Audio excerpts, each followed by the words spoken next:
Good afternoon, everyone. Thanks for choosing WIS News at Midday. I'm meteorologist Chandler Jordan out of the First Alert Weather Center. We're finally starting to get to the point where Hurricane Lee is beginning to make its northward turn. Our satellite loop showing how the direction is starting to turn more northward than west and northwestward.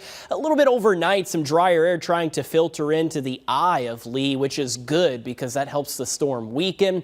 And as Lee continues to move northward, it's going to eventually start to travel into waters in the Atlantic Ocean that are cooler. Very close call with Bermuda Thursday night and Friday morning, but it looks like the core of the storm stays west of the island and it continues to weaken as it moves towards the northeastern portions of our country and potentially making landfall around Maine as we head into this weekend. Still a little bit of uncertainty as far as how far westward or eastward the track goes, but certainly around Maine, near Massachusetts, New Hampshire, Vermont, and even up towards Newfoundland and Nova Scotia, some impacts are possible from Lee. Something we'll watch closely from the First Alert Weather Center, but thankfully for us, staying well away from the Palmetto State, just a rip current risk as we head into the weekend. A lot closer to home, we're starting to get some clouds to filter into the Midlands, and you can see our far eastern counties and southern counties a little clearer, which means we're warmer. Orangeburg, more sunshine. That's why it's 84. Mostly cloudy skies in Columbia. That's why it's currently 77 degrees, and these thicker clouds are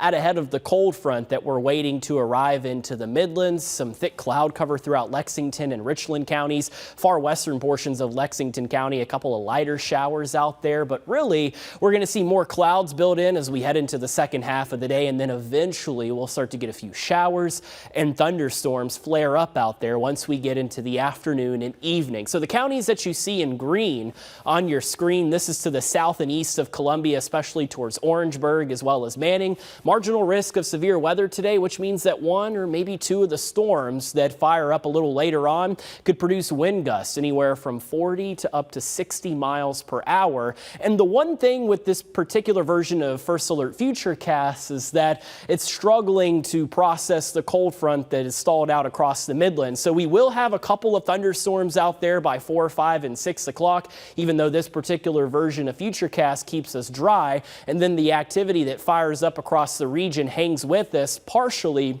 through the evening and into the overnight hours. A couple of thunderstorms are possible for us throughout the night tonight as we sleep. Tomorrow morning, I think we have a leftover shower here and there. Otherwise, the clouds hanging with us for the start of our Thursday. And with this front slowly blowing through the region, we're still partly cloudy once we get into tomorrow afternoon. But at that point, we will start to dry out.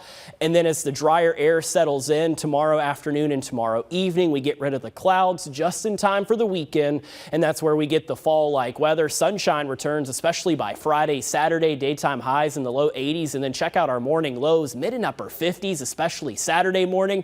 It'll be gorgeous out there across the Midlands as we head into the weekend, and we'll take another look at your First Alert 10-day forecast. It's coming up in just a couple of minutes.